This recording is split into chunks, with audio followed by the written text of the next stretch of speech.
into week 2, but Dak and the Cowboys already trying to get back on track. Is Sunday against the Chargers now a must-win for Dallas? And Patrick Mahomes and the Kansas City Chiefs, Nick thinks 20-0 is on the board. He is more sure now than ever.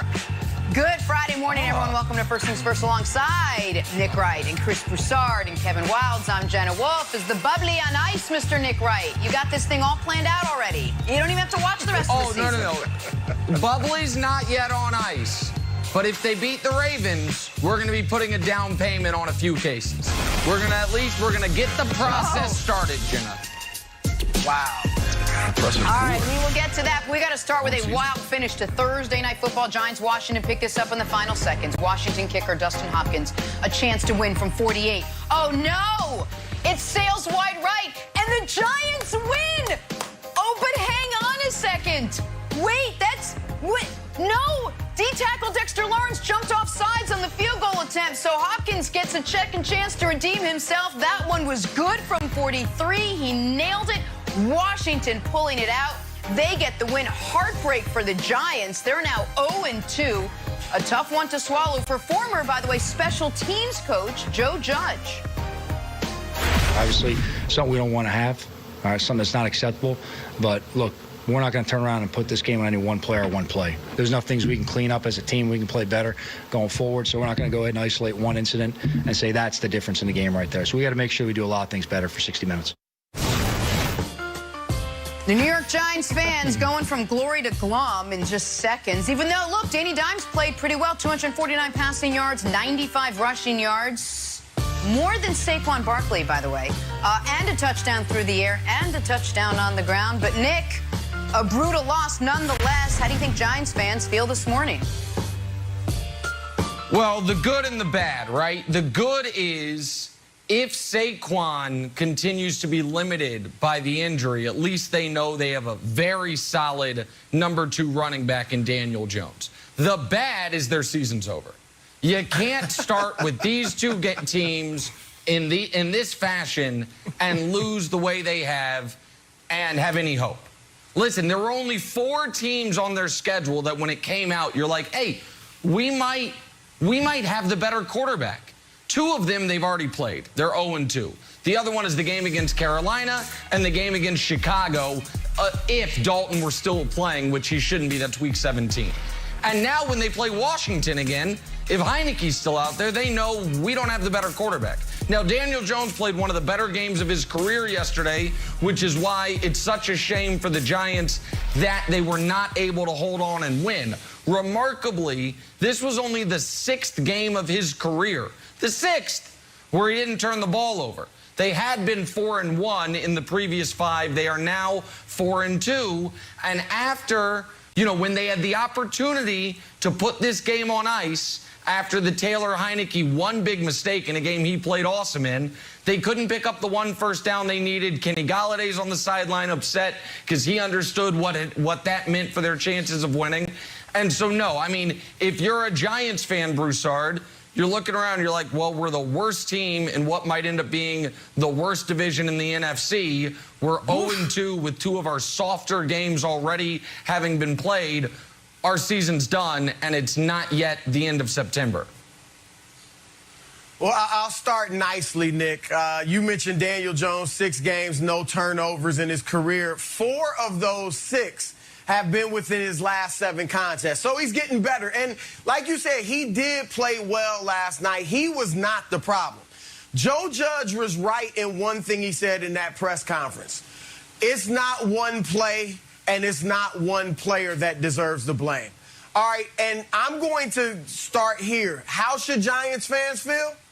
They should be enraged, all right, enraged. I'm not even a Giants fan, and I'm enraged because they threw that football game away, all right? And when you have no margin for error because, frankly, you're not that good, you can't throw football games away. Nick, you hit it on the head. Their season's basically over. Because 4 of their next 6 opponents are the Saints, the Rams, the Cowboys, and the Chiefs.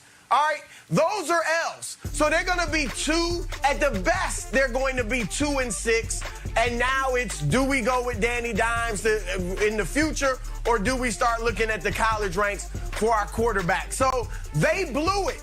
And I am not just talking about the field goal at the end where Dexter Lawrence inexplicably is offsides, all right, and you cost your team the game.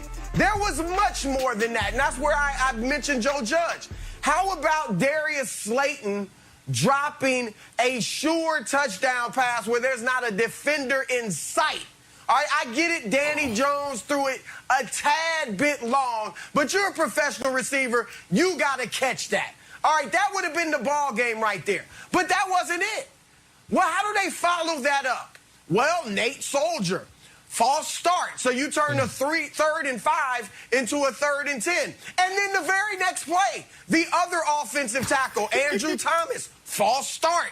Now it's 3rd and 15. You're lucky that Danny Dimes was able to scramble and get you in the field goal position. And then Gano hits a 55-yarder. And then with 37 seconds left, Nick, they have another infraction that moves the ball forward and puts Washington in Giants territory on that last game-winning drive when they kicked the field goal. So, Joe Judge, and I kind of like Judge because I'm an old-school guy. But you're supposed to be a disciplinarian. You're supposed to be old school. You're supposed to be buttoned up and everything is done right.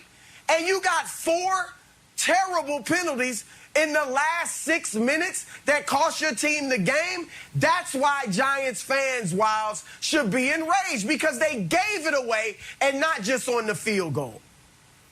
You're 100% right about Joe Judge being a disciplinarian, and a lot of people are taking shots at him because he famously makes all the Giants run laps. So, like, hey, you're making them run laps, and you still have all these penalties. What's your answer? You know what my answer if I was Joe Judge? More laps. Lap it up. Looks like we weren't doing enough laps if we have all those penalties that Broussard laid out. More laps, gentlemen. We're double the amount of laps. But this is why you guys have buried the lead.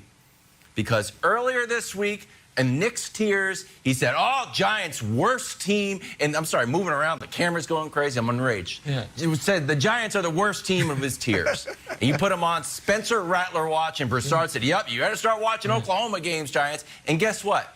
Danny Dimes was awesome. So I would like you, in the first block of the segment, we'll have Nick start. Are you willing? No, I'm not going to say are you willing. I demand you take the Giants off of Spencer Rattler watch. Danny Dimes was great. You said your big issue was the turnovers. He didn't have any turnovers. He played fantastic. And his stats would have been even better. Yeah. They would have been even better if he didn't have the penalties on his long run or the pass that Slayton should have caught. So take Danny Dimes off. Who was the better quarterback on the field last night? Who was the better quarterback on the field last night? I'm just curious. It matters in this regard. I'm a quarterback wins guy. You want me to take... Okay, well, then I guess you're like Heineke last night. And he had the biggest throws. Daniel Jones had 2 excellent throws. The touchdown to Slayton and then the drop past Slayton. It would have been up for debate if Heineke didn't have a throw that almost made Troy Aikman pass out. The touchdown to Ricky Seals-Jones in the corner of the end zone, I looked at that and I said, oh, my God, is that Taylor Heineke or is that Aaron Rodgers? I mean, that couldn't have been better. So here's why. Watch it again. We'd show you, but we're short on footage this morning, America. Just imagine, close your eyes and imagine an angel descending on a unicorn. That's what the throw looked like. Now, more importantly, though, is this. If you're the Giants, you want me to take them off Rattler watch. Here's the problem. Yes. Look around the division. They're like, will Daniel Jones ever be better than Dak Prescott? Nope. Is Daniel Jones currently better than Jalen Hurts, who has 5 career starts? Nope. Was Daniel Jones better than Taylor Heineke, who, as they reminded us last night during the broadcast, 9 months ago, was taking math classes at ODU because he's like, this football thing ain't going to be my future? No, he wasn't better than him. So the Giants are actually, in an odd way, Broussard, lucky Dexter Lawrence jumped off sides because they don't want to trick themselves into thinking, oh, well, if maybe we can actually figure that. No, you got to rip the thing down. They're the worst team in the worst division in the NFC. Okay, look, both of you guys need to slow down. All right, as Aaron Rodgers might say, relax. All right, the verdict is still out, Nick, on both Jalen Hurts and Taylor Heineke. All right, so I'm not willing to say they're definitely better than Danny Dimes yet. Okay, and Wilds, I'll meet you halfway. What I'm willing to do is, thank you. Let's see. I'm willing to keep watching. Now, fair. yeah, I'm sending